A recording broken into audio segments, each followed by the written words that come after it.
Welcome to the Forge Forward podcast. I'm your host, Phil de Cruz, and with me is Connections and Qualities and Firefly Initiatives Trailblazing CEO, Courtney Smith.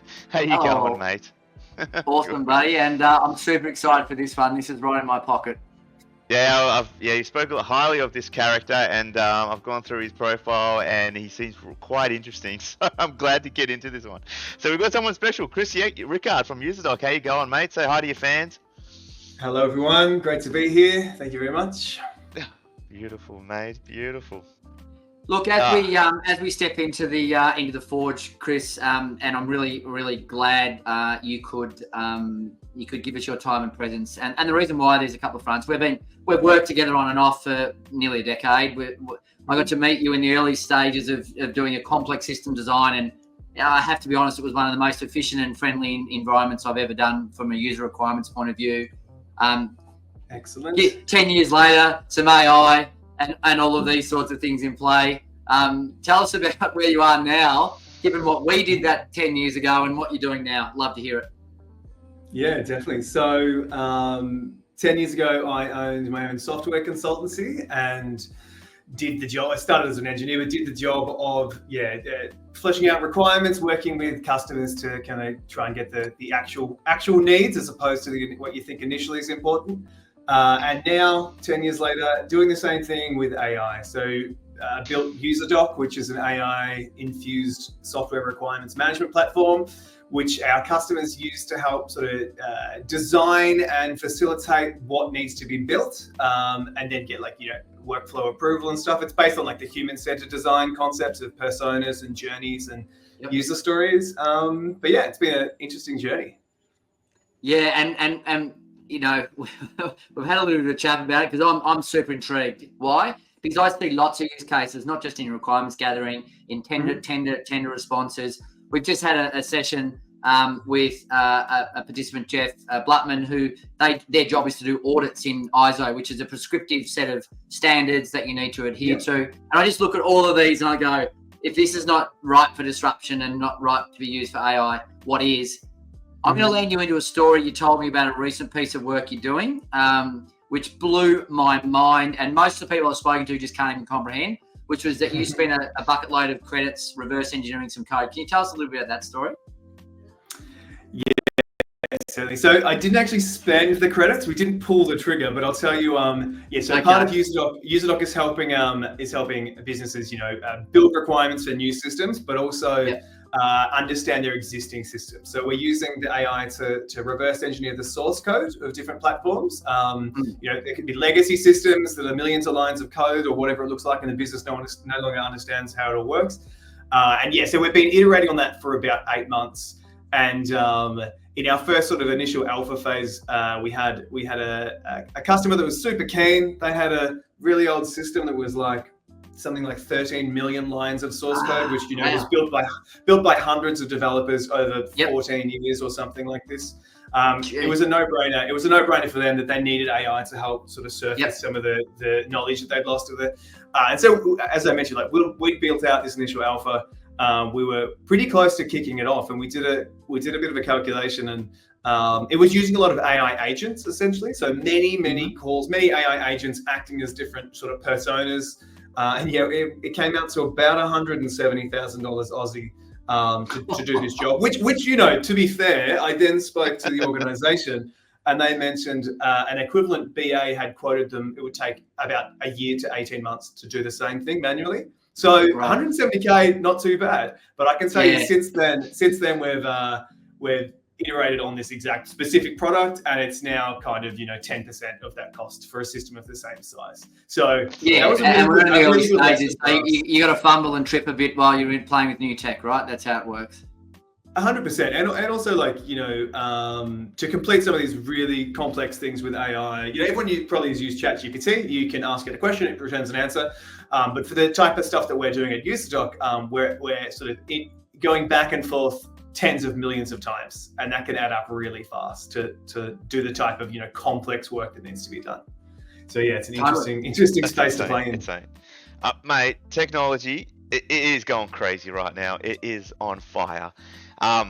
There's so many of these genie out of the bottle moments that are coming out right now, particularly in this year. And we find that people fall into three different categories: either the visionary, the cautious explorer, or the resistor. Can you tell me which one are you and why?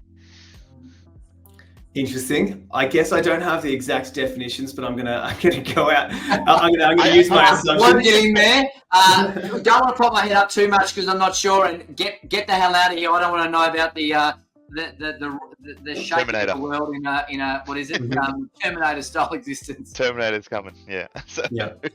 AI positive attitudes. No, I think I would fall into the visionary category. Like I think generally in my career, this is sort of the path I've taken. But I'm just gonna, I'm gonna assume what I'm understanding by the cautious explorer, if that was the term. I think we all need a bit of that as well, right? Yeah. So being a pure visionary can come at great costs. I think at this time when implementing it and trying to roll it out across business, as a commercial product, you need that little cautious thing in your back pocket as well. I think you're right, and so what you blended us to there is a conversation around ethics and morality, which Forge has got a little bit of a flavour around that. I've got some really interesting speakers attending as well, Chris, on that subject matter to talk about the human side and the mental side of change in a vastly changing landscape. I think you're a visionary because I know what you're doing at UserDoc, so you couldn't not be in that space. The bit that I'd be curious about is what are the negatives that you've seen, if you've seen any, because you're leading at the front end? What are they? Yeah, I guess, as you say, I've spent a lot of time talking to customers about ethics and security and privacy and all this sort of stuff, but more specifically, working at the cusp of AI and we're trying to sort of constantly testing its limitations essentially and what it can do, especially with what I referred to earlier about taking the source code and turning that into human readable, understandable. Basically, we want everyone to be able to understand the source code. So we're basically constantly faced with is this possible, what we're trying to do right now, and if it is possible, are we the people that can do it? And previously in my career as a software engineer and running a consultancy, I never felt that actually. I was always blindly confident that whatever customer came to us to build something, we could do it. We're sort of, for the first time in my life right now, it's very interesting to try. And I guess that's a classic startup where you're like, can this be done? Not too sure. Let's do everything we can to try and get it happening. And it's very much, that standing on the shoulders of giants in the sense that, we didn't build the LLMs that we're using for the AI technology. But certainly what can be done in 2024 couldn't have been done in 2023 and any time before that. So, yeah. Wonderful time to be alive if you're a technologist, I think.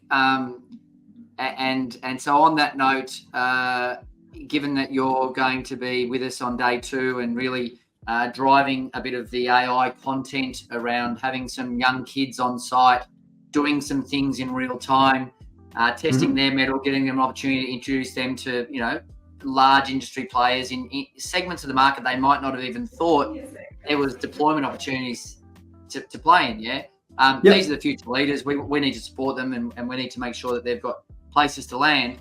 What sort of insights would you hope to give on day 2 that you could share with the audience as they come into Forge?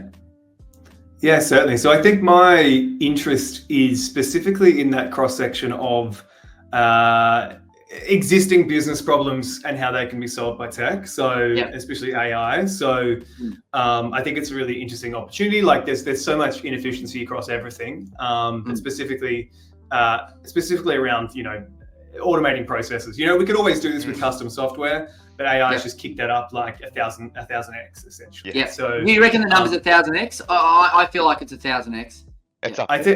I think we're going to see our first, this has been said, but we're going to see our first single person $1 billion company in the next few years because of being augmented by AI like that. So I think if that's not 1,000x, I don't know what it is. Like, I think we think the workforce dilemma, right? There comes the workforce dilemma, and we need to talk to that as well, and we need to be conscious of that. AI is an augmentation tool in the first and foremost. It adds value to the human content. A number of the conversations that we've had talks about the requirements of humans to be creative, to be collaborative, to take on those those softer skills, which are going to be less likely delivered by AI. Have you got a take on that at all, mate? Yeah, I do. Look, I'm definitely leaning towards the AI positive side of things. I don't think the doom and gloom. Perhaps that's just bias about being involved. Maybe that's so I can sleep at night because I'm involved in the sector. But look, I definitely think I think smarter people than us have been tackling this problem for many years, even before the term generative AI was used, right? So universal basic income has been something that many of our technical leaders have been considering for tens of years, because they know that there's a time and place where technology will be able to augment so much of what we can do that we need to start taking into account how that affects, society and all this sort of stuff. I think generally, as I said, I'm sort of technically positive generally. So I sort of feel we've often had these sort of inflection points in our history. You can look at it across, obviously the Industrial Revolution and even just like original computers and stuff, right? It's going to be interesting. I don't have any answers, don't get me wrong, but I think generally, I think generally, if humans can focus on what they do better than machines, which is the creativity and the nuance and all this sort of stuff, then that's I think it'll be a positive thing generally. But it's we could talk for 6 weeks about this and still be in the same position. But I think I just the way I look at it is generally things take a lot longer than people think for these larger change things to happen. So I don't actually think that by like 2025, whatever, every single business in the world is going to necessarily be using AI. It's not going to actually work like that. We were meant to have self-driving cars 5 years ago on our roads or something like this, or actually 10 years ago, something. Yeah, 10, I think Elon was talking 10, but he did just do a pretty good presentation on Friday. Oh, yeah. So 100%. 100%, and that presentation is amazing. But look, I wouldn't be surprised if we don't have them on our roads driving down Collins Street until another 10 years, right? So it's one of those. I've been in RegTech, mate, and I can tell you right now, I know what Australia's like, and we're going to see a big blockage put on the front of that door. That's right. That's right. And AI right now, when we're talking ChatGPT and then the tools and UserDoc falls into that category, that's a very small part compared to what we're talking about in the future, where AI would be, completely tightly woven in everything a human does. And that's the actual what we need to be thinking. Well, how does that look like? And I think we have quite a lot of time to figure that out. It's exciting, and it still is moving at a ridiculous, blistering pace. Yes. And yeah, I think the best things we can do as technologists is to keep our eye on it and get involved in it, and not let it pass by, sort of thing. Yeah, shoulder into the future, not quite ducking into the future. Yeah, I like it. Yeah. Yeah, wow. Well, you kind of answered my next question. Was like, how do you see the future in maybe 5-10 years? And what's the biggest signal that made you be like, oh shit, what's going on here? This is crazy. I need to go further into detail of this particular signal. Yeah. So I guess the signal for me was, for me, it was quite clear. I'd spent sort of the previous 10 years in my own business and the 10 years prior to that, I guess, in industry, dealing with my niche of software requirements. So making sure working with the people who have the knowledge trapped in their heads and surfacing that, and then confirming that this is what needs to be built, and then communicating that in a way that software developers can understand and software testers can confirm. And that's a bit of a black art. Everyone does it differently.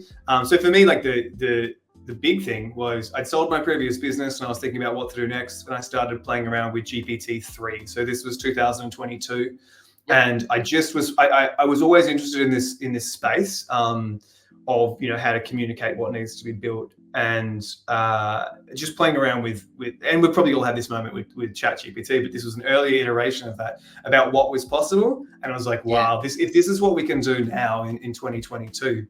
Imagine what we can do in 2024. And it's definitely hit it and probably exceeded it. And my answer to the future is I think at this stage we're probably going to continue at this rate, right? So the way I think I mentioned it before, for me it's what I couldn't do last year I can do this year. And I've never experienced that so much in technology before. It's been a little bit more linear. There's been those points, people point back to when the iPhone came out or things like this.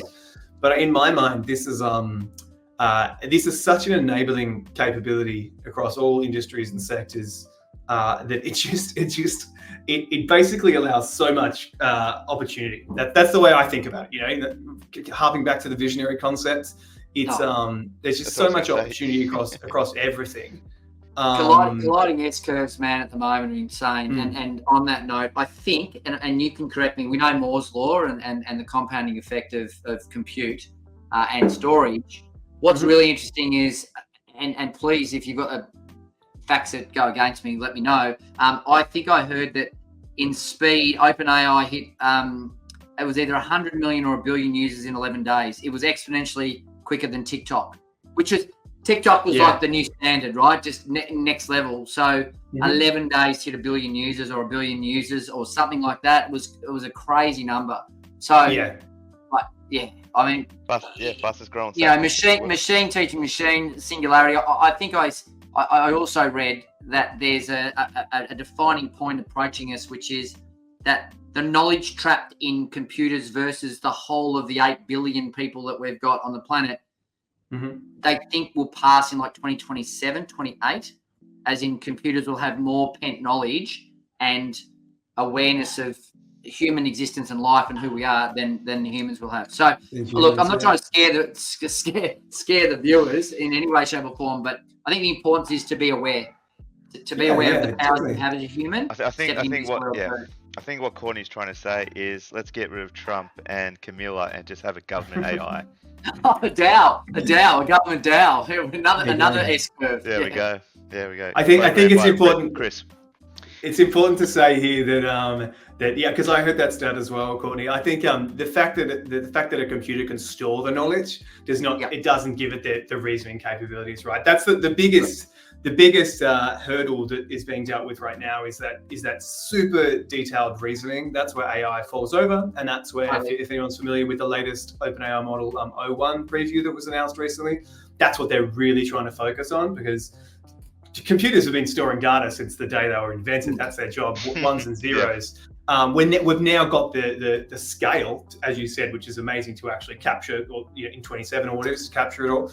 But that doesn't mean by any means that by that stage your computer will be able to be president. I know you're being facetious, but it's an interesting point to make. Well, and the other side is that what's real, and you talk about presidential candidacies and all that sort of stuff. Votes. Are they real? Are the actors real? Who are the actors? It's a really interesting time that we're going to have to, as a human society, get through some big challenges, I reckon. But I'm a guy that leans into it as opposed to go against it, because I just love it. Yeah, and look, and that's the thing, right? I think humans have been leaning into challenges since the day we slept out of the ooze or something, right? So this is what we do. Humans are technologists. Humans are making fire was technology. This is just a much further iteration. Well, fire was a tool, right? What's the difference? AI is a tool, right? It's a tool, and we got better when we enhanced our tools. We stepped out of the ooze and became scarily the alpha on the planet, because we could leverage tools. Yep, definitely. Excellent. But I think I answered it in 5 years' time. I think as I mentioned, I think it's going to go slower than what everyone says. But in 5 years' time, as a conservative estimate, I would say AI will be embedded. It's already going to be embedded across all software and technology systems, but it'll be more deeply embedded in industry. And by that I mean it will take quite a while for this, especially around ethics and stuff. I've done some AI consulting with larger businesses, and it's so slow moving now. But the benefits will be, even though everyone sees it now, ChatGPT, it's amazing. It's a great intern. It can do this for you. It can make a presentation, draft an email. I think, if we're looking at 5 years' time, the benefits will be so exponentially obvious that the benefits will far outweigh any concern that a business will have. And I would see people sort of say this now, but I don't believe it's true that ChatGPT is like an active team member, right? But I think I could see that in 5 years' time. I could see an AI, being on a 4-person team. An AI could be the 4th person on that team. Well, imagine a six hats conversation, right? You know, the old six hats or whatever it is, five hats, and you've got now a purple one, which is a wizard called an AI. That can be any of the hats at any time. Like you talked about that using different LLMs for that reason, different GPTs to get different varying points of view because everything's programmed slightly differently. It's an interesting concept. Well, I'm looking forward for Forge 2029 when we're going to recap this podcast with Chris back in 5 years and be like, hey, you said this back again. That's right. Let's keep things going. Let's talk about challenges. What do you see the biggest challenge in the multiple industries are facing today, and how do you overcome and how do you address these challenges? Now, we're talking about industries like predominantly in the blue collar sector, but yeah, we'd love to get your insights. Yeah, well, I guess at the intersection of AI, we've touched on this, but I think the biggest challenge right now is like the regulation thing you mentioned, Courtney. It's businesses understanding where and how they can adopt AI. So people have been thrust into making a decision about an AI strategy. I think probably most large organizations now would have an AI strategy in place. If not, this is a word that is being bantered around and that people are being told that they need to get as soon as possible. Where, a year ago, or, at least 18 months ago, that was probably not a word that most organizations had ever said before. But that still takes a long time. And I know working with some businesses who had an AI strategy in place 6 months ago, it now needs revising because it is so fast moving. So I think the biggest challenge now is, I think everyone knows that they want to embrace, let's say, AI very specifically. And they want to augment their workforce, so they want to, enhance efficiencies and so on. But it's the fear and the risk and uncertainties about what tools are trustworthy, what sources are trustworthy, because it really is, a bit of the Wild West out there with, if you wanted to use AI meeting note taking, I'm sure you could probably find 50 competitors on the market right now.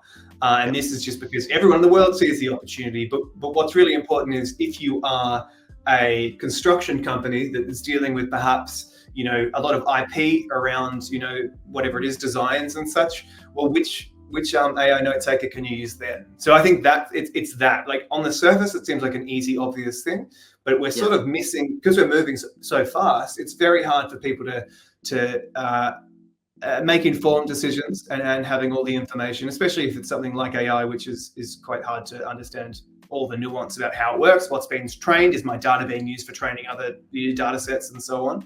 From what I've seen, that's the challenge. And talking, relating it back to the 5 years time, I think that people will probably have an AI internal AI engineer will be a role. It's already a very large role across the technology sector. That's a good one. Yep. Yeah, so at UserDoc, I have an AI engineer. It was my first employee, and they're solely working on the AI that the platform needs. But just as lots of companies will have an internal software developer, maybe they're doing some internal software or building some macros in Excel or whatever it is. That's very common these days.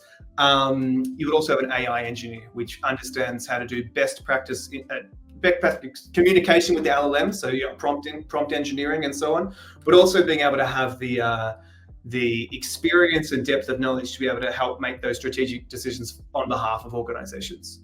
I would say that's an interesting one because they don't exist really, right? So we've got to build an industry of AI engineers. In truth, there will be people clearly that are technically minded that are sitting in that BA technical world today that are making transitions. But I went and met with the RMIT kids at an AI conference, and you know what? The scariest thing was they all were looking for the grey-haired men in the room, and I'm not quite grey, but I've got a little bit. And they just wanted to sound out and have a sounding board. I'm in this course. I'm 2 years in. I feel like we're already redundant. In where we're going, because if English language becomes the new programming language of the future, then what am I doing learning all this code? Like, what am I actually doing? And so could you maybe talk a little bit to that and your thoughts about how do we transcend kids that are starting something with a vision that is changing so fast? How do we land them maybe it is landing them as AI engineers? I don't know. I'll be curious on your take. Yeah, well, I guess in this specific example, were those kids that were studying software or they were studying software design and BA, a lot of BA stuff. Yeah, cool. So,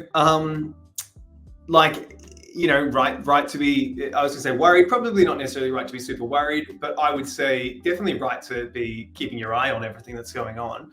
I would say it's akin again back to like computer engineering degrees in like the 90s, really. I was going to say that some, obviously 80s it would have existed, but it was the 90s, right? So it's quite funny that the job they might be doing, and they're kind of concerned about what this looks like in 5 years' time. That's only been around for like 30 years or something like this. So this is, if you want to play the game, this is what you got to do, right? If you want to go in the technology field, then you've got to the best people on that field are the ones that are looking future forward.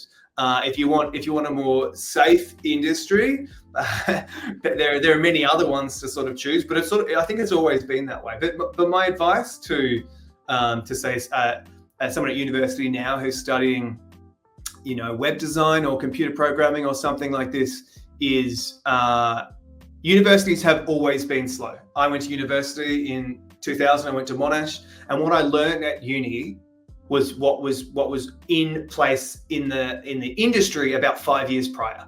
So I was learning Java, which at that time was not it was a programming language, but it was not that popular. What I wanted to be learning was cutting edge web development, and I wasn't taught that at university. It wasn't an option for me, so I went home and did that after hours, right?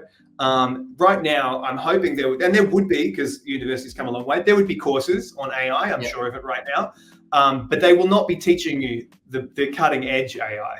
They will not be teaching you the stuff that you can find yourself. Generally, I don't think universities have done that.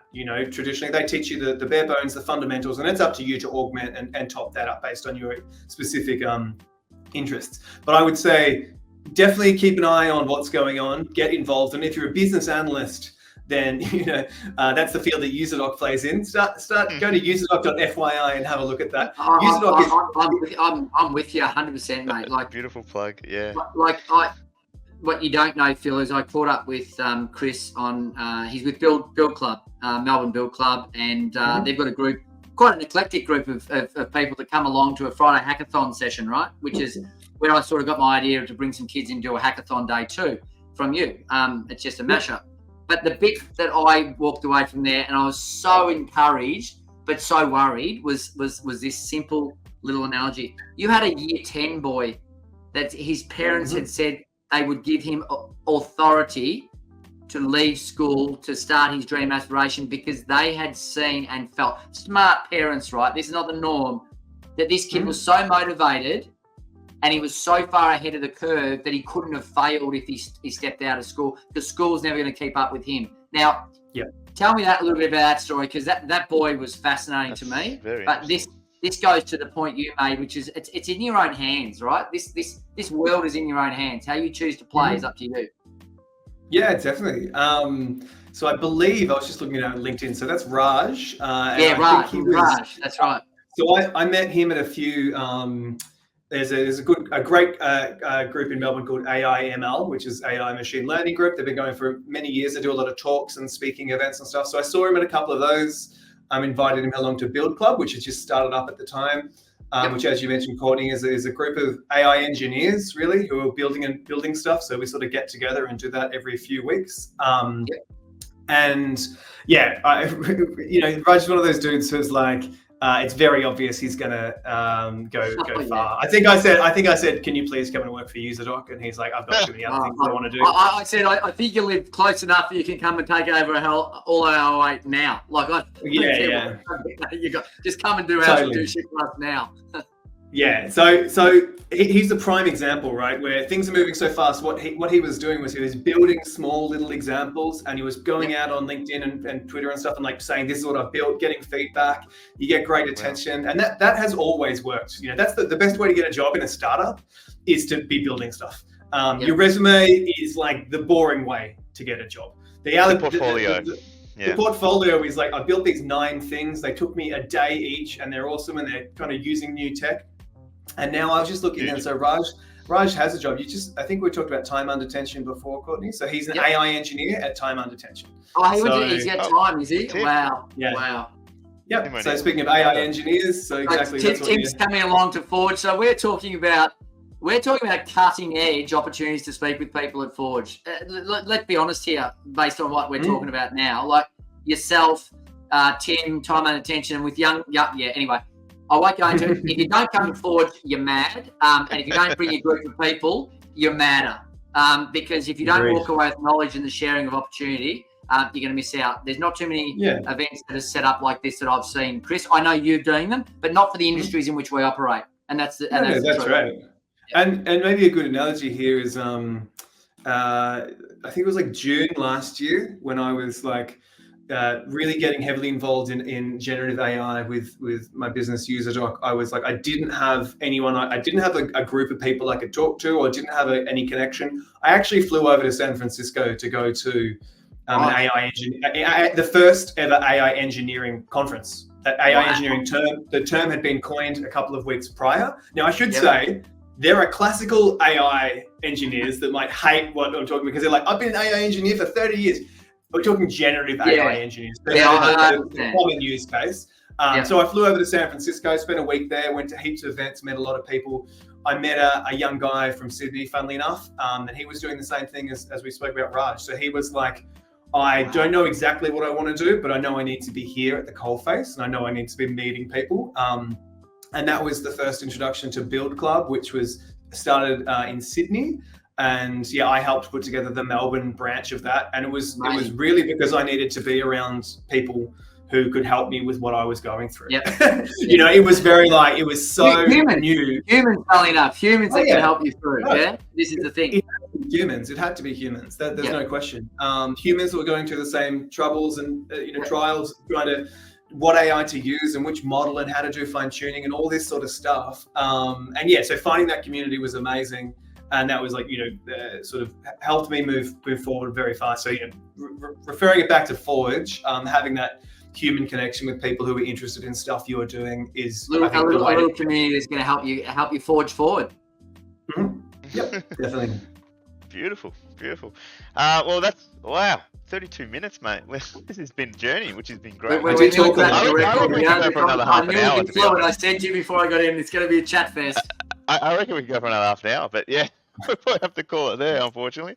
But thank you for your time, Chris, and sharing your forward-thinking insights. I reckon it's awesome. I can't wait to hear you. I can't wait what you're going to do with these kids at RMIT.